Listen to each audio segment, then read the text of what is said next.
어떤 나이 드신 목사님이 운전면허증을 갱신하려고 면허정에 가서 신체 검사를 하게 됐더래요. 가면 꼭 시력 검사를 다시 하죠. 그래서 앞에 이제 검사원이 이렇게 숫자를 지목하는데 하나도 모르겠더래요. 그러니까 이제 검사원도 짜증나겠죠. 이것도 안 보이세요? 이것도 안 보이세요? 자꾸 물어보겠죠. 그러니까 이제 목사님이 당황스러워가지고 급히 속으로 기도를 한 거예요. 하나님, 보여주게 하여 주시옵소서. 여기서 떨어지면 운전을 못하나이다.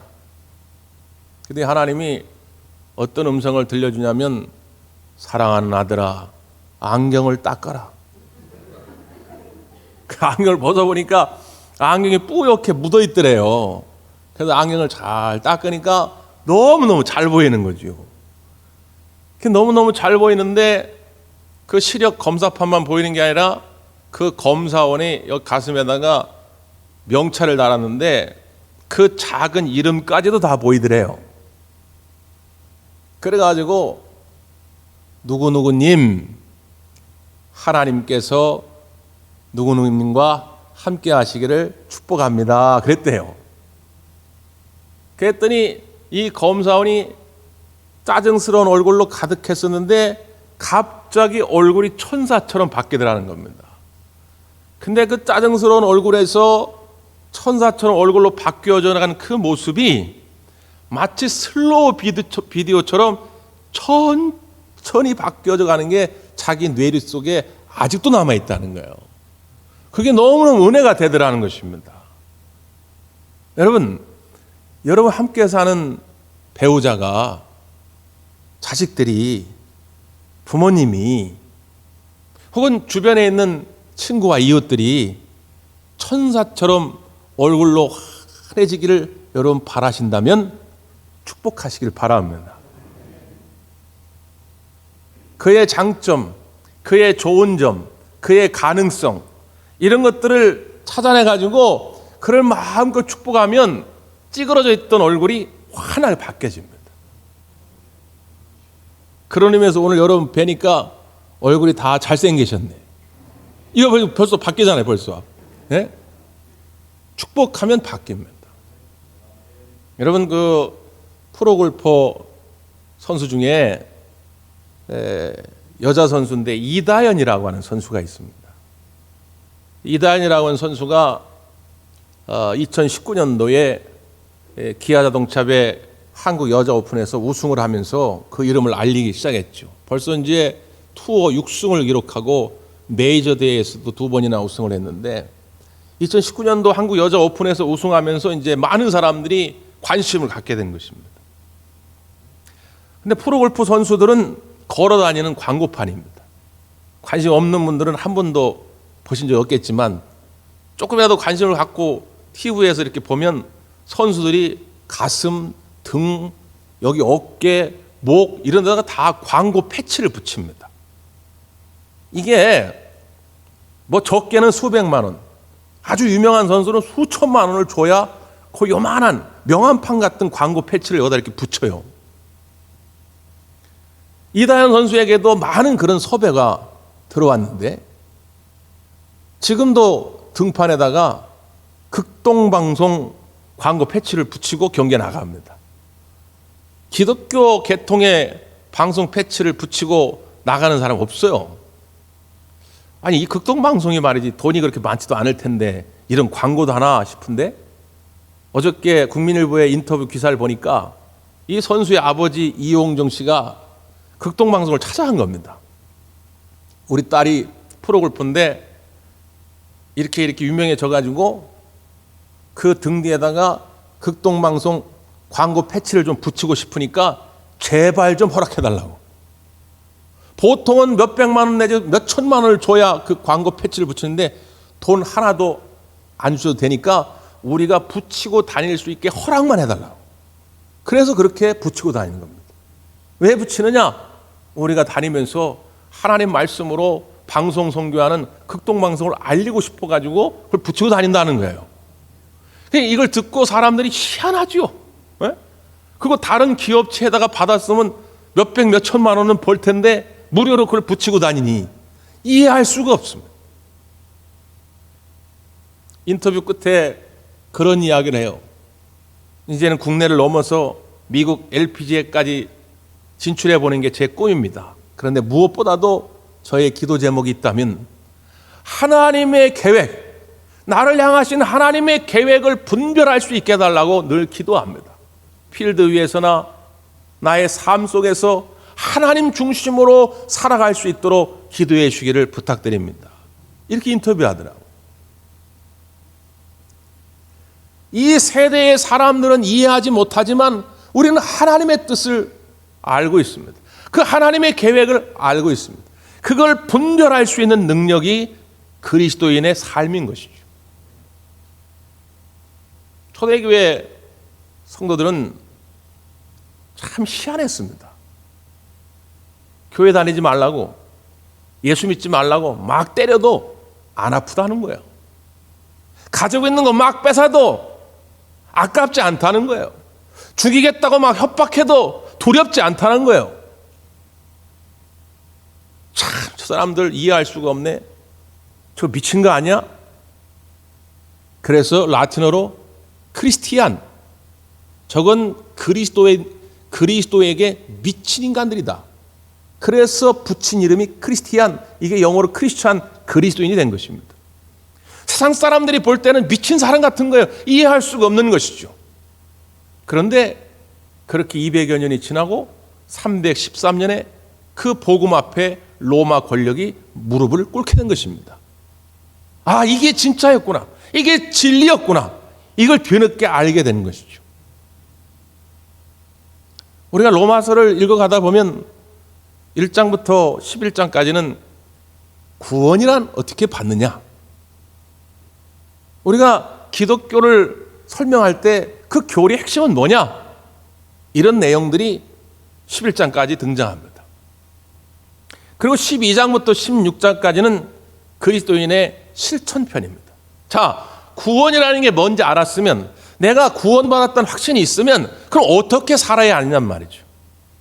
저 사람이 믿음이 있는지 없는지, 저 사람이 은혜를 받았는지 안 받았는지, 저 사람이 성령 충만한지 안 한지를 우리가 속에 들어가 보지 않는 이상 알 수가 없어요. 그럼 어떻게 아느냐? 열매로 아는 것입니다. 열매. 바로 그 열매에 관한 이야기가 12장부터 16장까지 나오는 겁니다. 그의 말, 그의 얼굴 표정, 그의 행동, 그의 삶의 가치들을 이렇게 보면서 아, 저 사람 속에 정말 예수님이 계시구나, 정말 은혜 받았구나, 이걸 알 수 있는 것이죠. 그래서 12장 시작하면서 2절 말씀 가운데 오면 이렇게 말씀하고 있습니다. 제가 그냥 읽어드릴게요. 너희는 이 세대를 본받지 말고 오직 마음을 새롭게 함으로 변화를 받아 하나님의 선하시고 기뻐하시고 온전하신 뜻이 무엇인지 분별하도록 하라. 이 세대를 본받지 말고 하나님의 선하신 뜻이 무엇인지를 분별하도록 하라는 것입니다. 이 세대를 본받지 말라고 해서 기독교인들이 비이성적이거나 비상식적이거나 반사회적인 그런 삶을 살라, 그런 뜻이 아닙니다. 오히려 우리는 이 세대의 상식을 초월하는 사람들이라고 하는 것이죠. 움켜쥐는 것, 받는 것, 얻는 것, 이런 것만 세상 사람들은 좋아하지만 성경은 우리에게 주라고 말하는 것입니다. 희생하라고 말하는 것입니다. 세상 사람들은 이해할 수 없지만 이게 하나님의 나라의 원리라고 말하는 것입니다. 너희들이 구원받았다면, 너희들이 그리스도인이 되었다면 이렇게 살아야 한다라고 마땅한 것이라고 말씀하고 있는 것입니다. 오늘 이 하나님의 명령 앞에 우리 모두가 순종할 수 있기를 간절히 바랍니다. 지난 6주 동안 주 안에 서는 삶, 어떻게 보면 그런 앞에 교리적인 이야기를 많이 했습니다. 여러분이 십자가의 은혜와 사랑으로 구원받았음을 다시 한번 상기시켜 드리기 위해서 나름 제가 말씀을 전했습니다.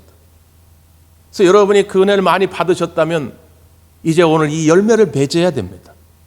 그래서 오늘 7번째, 오늘 주 안에 서는 삶 마지막인데요. 한번 따라서 해보실까요? 주 안에서 축복하라. 주 안에서 축복하라고 하는 것입니다. 목사님, 아니, 축복하는 거 세상 사람들도 다 잘 하지 않습니까? 그게 꼭 무슨 뭐 은혜 받은 자 열매입니까? 구원 받은 자 열매입니까? 물론 그렇지요. 근데 세상에서 하는 축복은 나한테 잘해주는 사람한테 하는 것입니다. 아니, 나한테 밥 잘 사주고, 나한테 돈 잘 꿔주고, 나한테 좋은 말 해주는 사람, 이런 사람은 우리가 다 할 수 있지요. 그러나 오늘 그리스도인은 이 상식을 초월하는 삶을 살아야 한다는 것입니다. 그래서 오늘 우리가 읽은 본문은 이렇게 말씀하고 있어요. 다시 한번 읽어볼까요? 14절입니다. 시작. 너희를 박해하는 자를 축복하고 저주하지 말라. 어떤 자까지 축복하라고 말씀합니까? 박해하는 자. 나한테 잘해주는 자한테 축복하는 건 누구나 알 수 있지만, 나를 박해하는 자를 축복하는 것은 내 속에 십자가를 지신 예수 그리스도가 거하지 않으면 할 수 없다는 거예요. 내 힘으로는 안 되지만 예수님의 그 십자가의 은혜를 생각하니까 축복하는 거예요.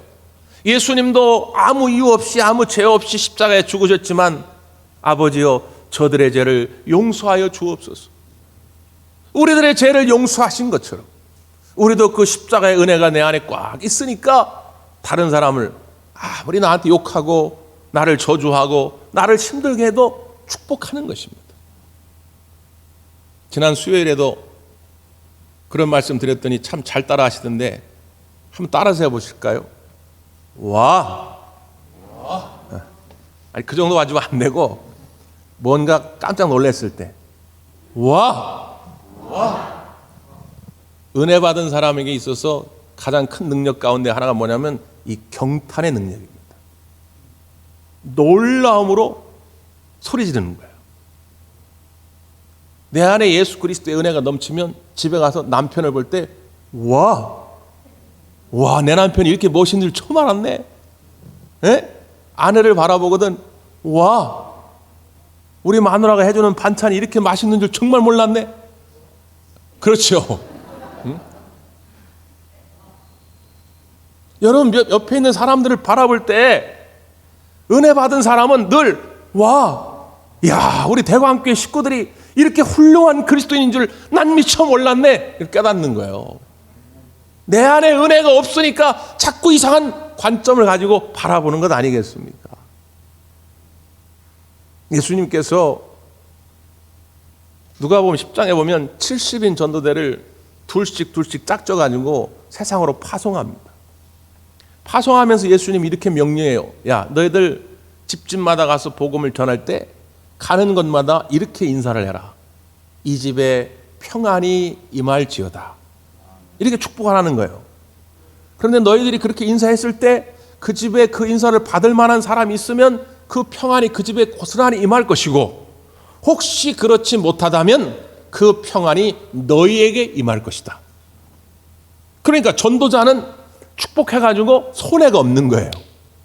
그래, 내가 축복했는데 저 사람이 하나님 보시기에 축복을 받을 만한 그릇이 있으면 고스란히 다 그에게 임할 것이고, 혹시라도 그렇지 못하다면 그 축복의 내용이 다 나에게로 돌아올 것이다, 그 말이에요.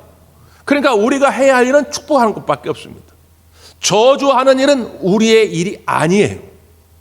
미워하고 증오하는 일은 우리의 일이 아니다, 그 말이에요. 비판하고 정죄하는 일은 우리의 일이 아니다, 그 말이에요. 아, 목사님, 그래도 이런 이야기도 좀 해야 되는 거 아닙니까? 이런 생각도 좀 가지고 있어야 되는 거 아닙니까? 아니요, 그건 우리의 일이 아니라니까요. 당신의 일이 아니라니까요. 은혜 받은 자, 십자가의 능력으로 사는 우리들에게 해야 할 일은 오직 축복하는 일밖에 없는 줄 믿습니다. 왜 사도 바울이 이런 이야기를 했겠어요? 자, 19절 한번 읽어보세요. 19절 시작. 내 사랑하는 자들아, 너희가 친히 원수를 갚지 말고 하나님의 진노하심에 맡기라 기록되었으되, 원수 갚는 것이 내게 있으니 내가 갚으리라 주께서 말씀하시니라. 원수 갚는 것이 내게 있으니 내가 갚으리라. 신명기 32장의 말씀을 인용하면서 바울은 원수 갚는 것은 나의 일이 아니라 하나님이 알아서 하실 일이라는 거예요. 우리 아까 이면호 집사님, 고은영 집사님 찬양하셨는데 공평하신 하나님을 찬양하라. 그리스도인은 뭐냐? 우리 하나님의 공평하심을 신뢰하며 사는 사람들. 그럼 하나님이 공평하시다고 한다면 지금 나한테 어떤 벌어지는 일들도 다 하나님의 공평하신 섭리 속에 있다고 하는 걸 믿는 거예요. 근데 내가 막 불평하고 짜증내고 내가 사람을 저주한다? 그건 하나님이 고난을, 하나님이 하실 일을 내가 침범하는 것입니다. 그건 내가 심판자죠. 내가 주권자죠. 성경은 그렇게 말하고 있지 않다는 거예요. 주권자는 오직 하나님이시다. 하나님이 판단하셔서 갚아주실 것이니까 그 모든 걸 하나님께 맡기라고 하는 것입니다. 사무엘하 16장에 보면 이런 사건이 등장합니다. 압살롬, 다윗의 아들 압살롬이 반란을 일으켜요. 그래서 아버지 다윗을 내쫓고 자기가 왕이 되고자 합니다. 다윗이 일단은 도망을 치죠. 그래서 도망을 치는데 그때 시므이라고 하는 사람을 만납니다. 시므이는 어떤 사람이냐? 사울 가문의 자손이에요. 그러니까 자기의 친족인 사울이 다윗 때문에 왕에서 쫓겨났다고 하는 것 때문에 나름 억울함을 가지고 있던 차에 다윗이 그 아들이 반란 일으켜서 쫓겨난 걸 보니까 고소한 거예요. 그래가지고 막 저주를 퍼붓습니다. 사무엘하 16장 11절 7절 이하인데요. 시므이가 저주하는 가운데 이와 같이 말하니라. 피를 흘린 자여, 사악한 자여, 가거라, 가거라. 사울의 족속의 모든 피를 여호와께서 내게로 돌리셨도다. 그를 이어서 내가 왕이 되었으나 여호와께서 나라를 내 아들 압살롬의 손에 넘기셨도다. 보라, 너는 피를 흘린 자이므로 화를 자초하였느니라.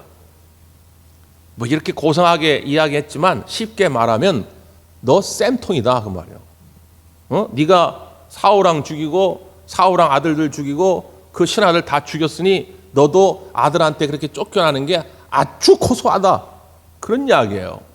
근데 여러분 오해죠. 다윗은요 사울왕을 죽인 적이 없어요. 그의 자손들도 죽인 적이 없어요. 오히려 사울의 손자인 무비보셋을 나중에 왕자에 대접을 해줍니다. 오히려 하나님의 징계 가운데 그들이 다 전쟁터에서 죽지 다윗이 피 흘리지 않았어요. 근데 시므이는 오해해가지고 막 그렇게 저주를 퍼붓은 거예요. 그러니까 다윗의 신하 가운데 아비새라고 하는 사람이 폐하 명만 내리십시오. 내가 가가지고 저 인간 목을 따오겠습니다. 그러니까 다윗이 아비새에게 이런 말을 합니다. 또 다윗이 아비새와 모든 신하들에게 이르되 내 몸에서 난 아들도 내 생명을 해하여 하거든 하물며 이 베냐민 사람이랴. 여호와께서 그에게 명령하신 것이니 그가 저주하게 버려두라. 혹시 여호와께서 나의 원통함을 감찰하시리니 오늘 그 저주 때문에 여호와께서 선으로 내게 갚아주시리라. 여호와께서 저에게 명령했다는 거예요. 실제로 하나님이 시므이에게 가가지고 시므이야 가서 저 다윗을 저주해라 그렇게 명령했겠습니까? 그런 뜻이 아니라 저 사람이 저렇게 하는 것도 결국 다 하나님의 그 섭리 안에 들어있다는 거예요. 그 주권자는 하나님이시기 때문에 하나님께 맡기라는 거예요. 혹시 하나님이 나의 원통함을 아신다면, 내가 억울함을 하나님이 아신다면 오히려 그 모든 것을 나에게 선으로 갚아주시리라. 이 믿음이 다윗에게는 있었던 것입니다. 여러분 정말 억울하십니까? 정말 답답하십니까? 저 인간은 도저히 축복할 수 없는, 정말 미워할 만한 그런 사람입니까? 걱정하지 마십시오. 정말 여러분의 생각이 맞다면 하나님이 다 갚아주실 거라 그 말이에요. 그러니까 그 하나님을 신뢰하면서 여러분은 하나님 앞에 죄짓지 말고 오히려 그 사람까지도 축복하라 그 말씀이에요. 하나님은 그것을 여러분에게 원하십니다. 여러분의 입술이, 여러분의 마음이 상처받기를 우리 주님은 원치 않으신다 그 말이죠. 이제라도 여러분 은혜 받은 그 십자가의 능력을 가지고 모든 이들을 축복하시기를 간절히 바랍니다. 그렇게 될 때에 우리의 관계의 지경이 넓혀져 갑니다. 자, 성경을 다시 한번 보세요. 17절 18절 시작. 아무에게도 악을 악으로 갚지 말고 모든 사람 앞에서 선한 일을 도모하라. 할 수 있거든 너희로서는 모든 사람과 더불어 화목하라. 악을 악으로 갚지 말라. 그건 지는 것이다 그 말이죠. 그건 그리스도인답지 않다는 거예요. 하나님의 자녀는 그렇게 살아서는 안 된다는 것입니다. 하나님의 자녀들은 어떻게 살아야 되느냐? 할 수 있거든 모든 사람과 더불어 화목하라는 거예요. 어저께 뉴스에서 여러분도 많이 보셨을 텐데 기사 제목이 뭐냐면 접촉사고 냈는데 웬 포옹? 이런 기사입니다. 저 경기도 고양에서 어떤 젊은 엄마가 애가 막 고열이 나가지고 급하게 병원을 가려고 운전을 하고 하다가 너무 서두르다 보니까 옆에 있는 차를 미처 보지 못하고 끼어들게 하다가 접촉사고를 냈어요. 그래서 그 부딪힌 차에서 차주가 딱 내리는데 중년 여성이에요. 이 젊은 엄마가 막 애는 막 열이 나지 사고 냈지 막 눈물을 쏟아내면서 말이지 얼굴은 말이지 경직돼가지고 어떻게 할지 모르니까 이 중년 여성이 오히려 젊은 엄마의 얼굴을 막 싸주면서 그리고 꼭 안아주면서 걱정하지 말라고 지금 애가 아프니까 빨리 애 데리고 병원 가라고. 지금 차가 들이받쳐가지고 우리 한국 사람들이 평소에는 정말 거룩하고 얌전하다가 이게 운전대만 붙잡으면 다 그냥 신경이 곤두서거든요. 막 쌍욕이 막 터져 나오거든요. 근데 이 아주머니가 내려가지고 다 포옹해 주는데 그게 얼마나 감동적인지 그게 뉴스에도 소개가 되고 기사에 댓글 보니까 저 차주 아주머니 평생 복 받을 겁니다. 본받아야 됩니다. 이 사회는 아직 살만합니다. 온갖 좋은 소리가 쫙 이렇게 써 있더라고요. 여러분 그런 걸 다 누구나 좋아하지 않습니까? 할 수 있거든 모든 사람과 더불어 화목하는 걸 좋아하지 않습니까? 근데 이 세상은 그렇지 못하죠.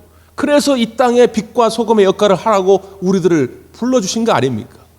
은혜 받았으면 그 열매를 맺어야 될 거 아닙니까? 나 혼자 집에서 나 은혜 받았다. 난 구원받았어. 그러라고 하나님이 우리를 먼저 불러주신 것이 아니다 그 말이에요. 내 속에 이 십자가의 뜨거운 사랑이 있다면 나가서 모든 사람과 더불어 화목하라는 것입니다. 창세기 26장에 보면 이삭이 블레 사람들의 지역에 들어가서 농사를 집니다. 근데 농사진 첫 해에 100배의 열매를 거둬요. 이삭은 하나님께서 그 아버지 아브라함의 믿음을 보시고 아들 이삭에까지 복을 주셔가지고 첫 해에 100배의 결실을 거두었어요. 그럴 수 있었던 이유 가운데 하나가 뭐냐면 이삭은요 우물을 파면 물이 콸콸 넘쳐요. 이 중동 지역 팔레스타인 땅에서 물 얻기가 쉽지 않은데 그냥 땅을 파면 그냥 물이 콸콸 쏟아져요. 그러니까 블레 사람들이 시기가 나가지고 그 우물을 흙으로 그냥 메꿔버립니다. 그래도 이삭은 싸우지 않아요. 조용히 옮겨갑니다. 그랄 지역으로 옮겨갔어요. 그랄 지역에서 또 땅을 파니까 또 물이 솟아올라요. 그러니까 또 사람들이 와가지고 막 싸웁니다. 그게 또 옮겨요. 3번이나 그렇게 합니다. 그리고 부엘세바 지역에 머물게 돼요. 어떻게 보면 이삭도 서운할 수 있겠죠. 그러나 이삭은 믿음이 있었기 때문에 그것 때문에 서운해하거나 아파하지 않고 그냥 옮겨가는 것입니다.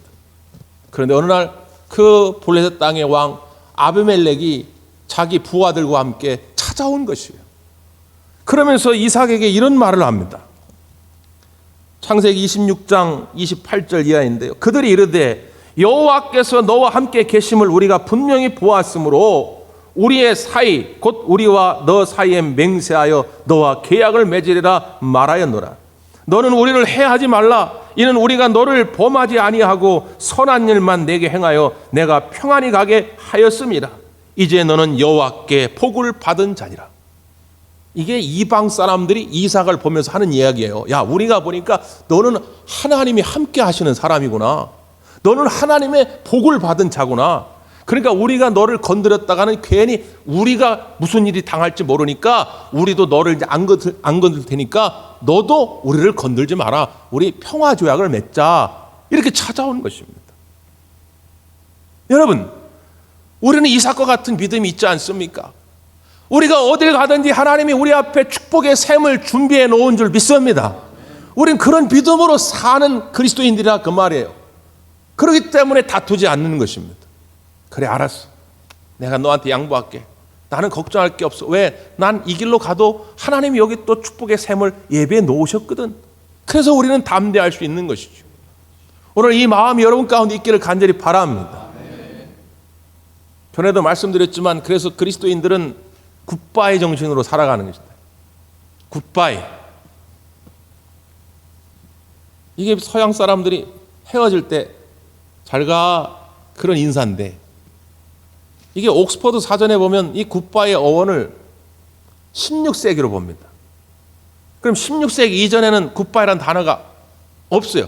자료를 찾아봐도 안 나옵니다. 근데 굿바이 용도로 쓰였던 단어가 뭐냐면 God be with you 혹은 God be to you 이렇게 말합니다. God be with you. 하나님이 당신과 함께 하시길 바랍니다. 그 God be with you가 점점 바뀌어가면서 간단하게 굿바이 이렇게 바뀐 거예요. 그래서 16세기부터는 인사말로 쓰여진 것입니다. 우리의 믿음의 선배들은 언제나 헤어질 때 이렇게 인사하는 거예요. 하나님이 당신과 함께 하시길 바랍니다. God be with you, God be to you 이렇게 인사하는 것이죠. 그래서 생키라고 하는 미국의 목사님이 찬송가를 정리하면서 이 God be with you라고 하는 이 정신, 굿바이 정신을 담아가지고 찬송 작시된 것이 있는데 그게 뭐냐? 우리 찬송가에도 있는 222장 우리 다시 만날 때까지입니다. 우리 다시 만날 때까지 하나님이 함께 계셔. 이 부분 말이죠. 이 가사 첫 줄의 영어 가사가 어떻게 되냐? God be with you till we meet again. 우리 다시 만날 때까지 하나님이 당신과 함께 계시기를 바랍니다.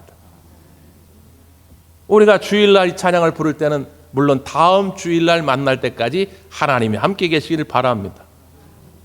또 크게 말하면 주님이 다시 오실 때, 그 재림하실 때까지 주님이 함께 계시기를 바랍니다. 그런 인사지요. 여러분, 우리는 이 마음으로 늘 다른 형제와 이웃들을 축복하는 것입니다. 우리를 하나님께서 축복의 통로로 부르셨습니다. 여러분이 축복하는 대로 하나님이 응답하시겠다고 약속하셨습니다. 여러분이 축복함으로 말미암아 여러분의 가정이 잘 되고 여러분의 가문이 복을 받고 이 나라 이 민족이 복을 누리게 되기를 간절히 바랍니다. 기도하겠습니다.